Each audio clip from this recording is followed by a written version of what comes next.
Excuse me. My goodness. Good evening. Sven here from Common Sense Survival. And I've kind of done this video before, but it was a little lengthy, so we're going to try to get through this material as quick as I can. And so we're going to get right to it. Urban survival.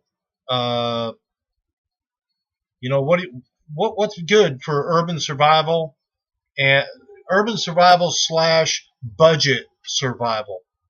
I've been collecting and educating myself for quite a few years on different ways of cooking. We're going to do kind of a thing on stoves tonight. And what do you do if you're in the urban jungle? Number one, and also your location. Are you in Bismarck, North Dakota, or are you in Miami? And that's going to make a huge difference here. And I want to give you a little bit of information on just that. So I was poking around online here a while back, and I come across these little isobutane stoves. Okay, very affordable. I think this was between $10 and $15. This is the let's see if we can get that on camera there. The E-Tech City isobutane stove, which is what this gas canister is. This is a butane propane mix. And this is great and works well if you're bugging out from an urban area, because this is going to last you. I'm really not 100% sure about how long this will last you, but a couple of these containers could last you 3 or 4 days if you just don't waste it. Conserve. That's the word I was looking for. As long as you conserve your fuel, it's going to last you for a while. But you'd have to play around with that if and when you were to get one of these. It's a own igniter on it, and very simple. Okay.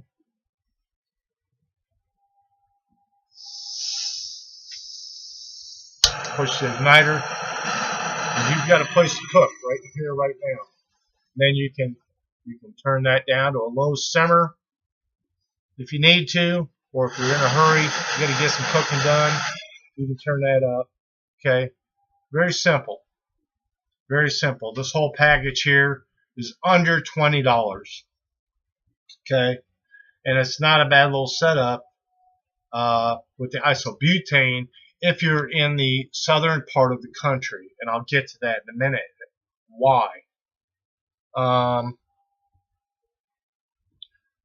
Just get to it, man. Isobutane is a liquid fuel under pressure down here, and it vaporizes under pressure and comes up through your stove. The isobutane vaporizes at 15 degrees Fahrenheit or above. It works best at 30 degrees Fahrenheit or above, but will work a little bit below that. So depending on your geological location will determine whether or not you want to go with this type of a gas. This is made by Coleman, I think, here. Whoop, get over here. And there it is. Okay, so real quick, okay, I did some more investigating on this whole system, and it's a very packable system. The stove folds up and goes into this little plastic container here. A couple of these, this is the smaller isobutane. You can get a bigger one. It's going to last you maybe twice as long, and it'd probably be good to maybe carry 2 of these to get you out of the urban area until you can get out and then have a regular fire where you can collect firewood and that sort of thing. Now, if you're up like I said, up like in Bismarck, North Dakota, where they have very, very, very cold temperatures up there, it's just brutal. You want to go with propane.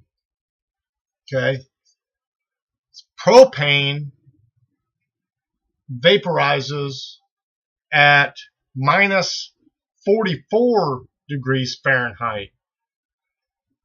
So this will, you can use this in much, much colder climates. And you say, okay, well, next thing is this nozzle here don't look like that nozzle there. So, okay, go on eBay.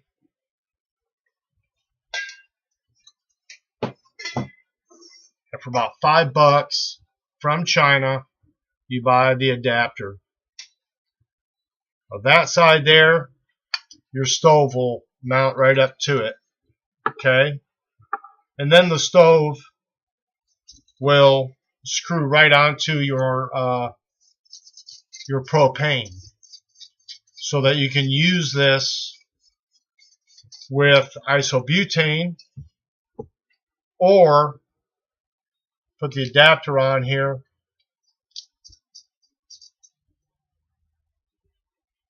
I'm not going to hook it up, but now you're all set to hook it up to a propane. So depending on where you're at will determine on whether or not you need this adapter or not. If you're in cold weather climate, you want to get this adapter, and you want to get the bigger propane type bottles. These I buy them here around my area in a 2-pack for about $6. So I've got about $15. Now I got about $20. I got about $26. I'm still under $30 for the whole thing with the fuel. So remember that. Isobutane is only good down to about 15 degrees at best. Just ain't gonna work. Doesn't vaporize. Your propane, good down to minus 44. Now, if you're really wanting to go extremely a low budget type of setup, set that down. You can get the Trangia alcohol burner.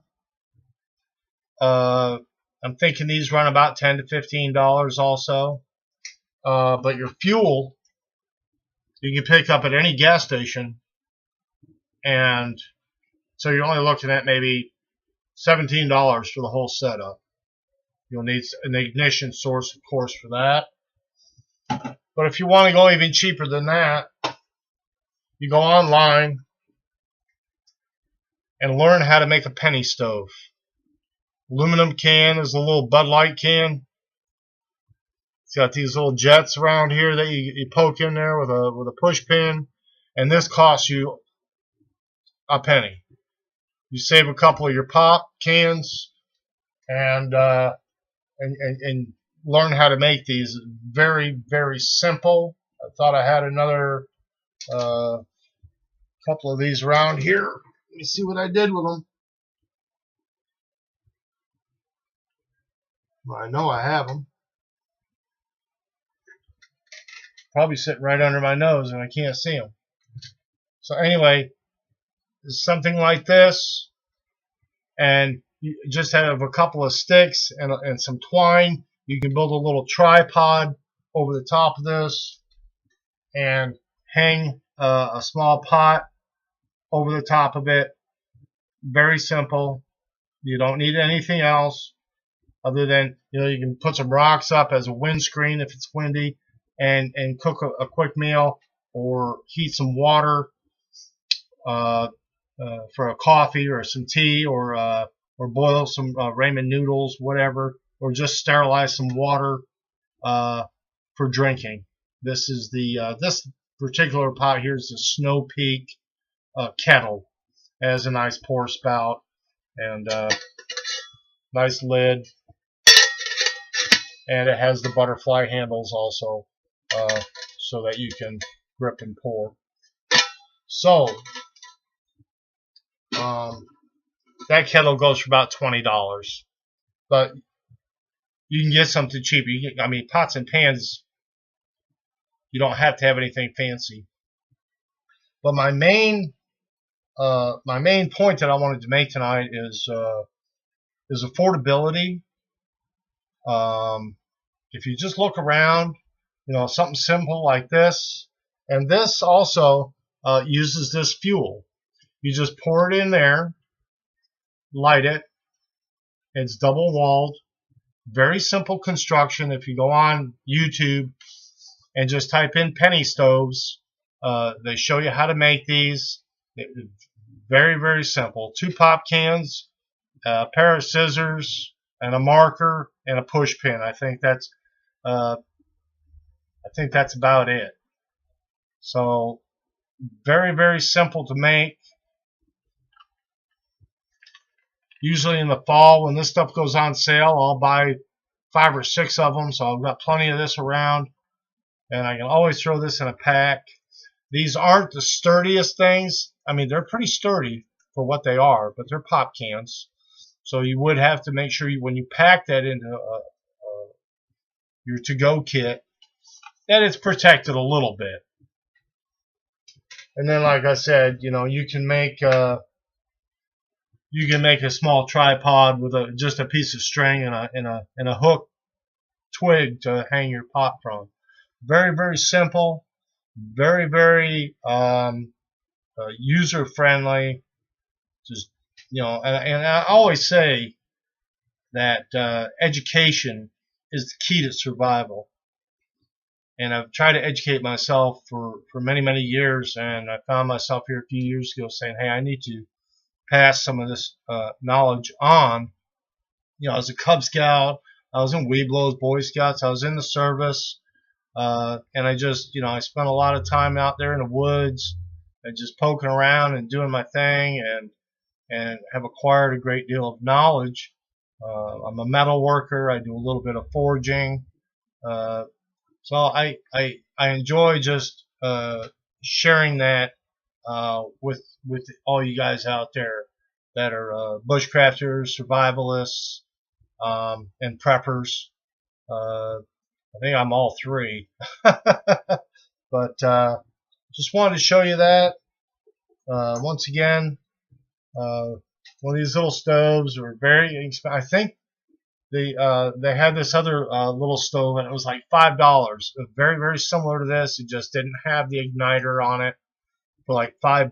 It was all titanium. You do your research, look around, see what's out there. Don't buy the first thing that you look at. Do your education on how to make something simple like that, and you'd be surprised how well those little penny stoves work. They're just fantastic. And if you want to go with something which is nice, the solid brass Trangia, big T on the bottom of it there. These are fantastic, and what they call bloom up with the bloom much quicker, I've noticed, than the penny stoves, but very, very similar in their effectiveness, and just something to keep in mind. Sven here from Common Sense Survival. This is going out to the Survivor and Bushcraft gang. I hope you enjoy this little tutorial on some propane and little gas stoves that are out there on the market, readily available, and just something to have in your pack, as a backup. So keep that in mind, guys. Sven here from Common Sense Survival. You guys all be safe out there. Number 1, safety. Very careful with that. And have a good night. Thank you.